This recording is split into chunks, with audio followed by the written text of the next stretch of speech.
Message of healing and hope today.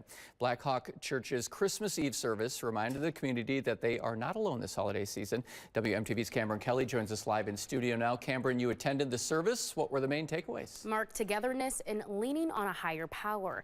It has been a long week or year for others. Today's service focused on the birth of Jesus and the hope he brings. A message of hope.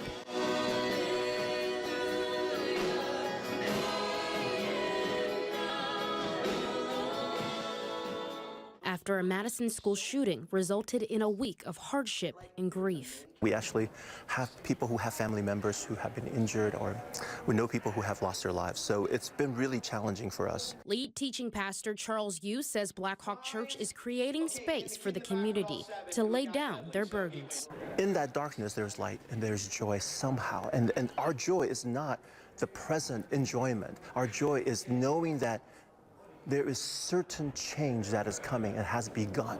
Blackhawk Church believes Jesus Christ is the light that came into the world to bring hope. There was a moment during service honoring him. I love the candlelit moment. It feels like really special and very unifying as a community to see us all raising our candles. The Christmas Eve service also focused on God's understanding.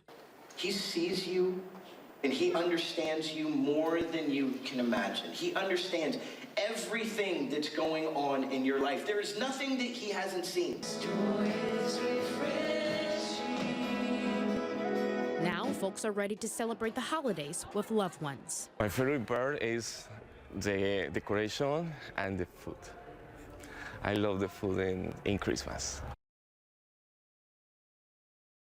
Blackhawk Church held 3 Christmas Eve services today and 1 last night. And if you're looking for a service this evening, Good Shepherd Lutheran Church on Raymond Road will hold one at 7:30. Live in the studio, Cameron Kelly, WMTV 15 News.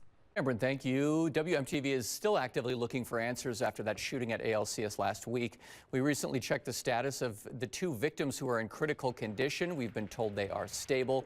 We still don't know a motive, and we're still checking on the status of the California man who had contact with the Madison shooter and was planning an attack of his own.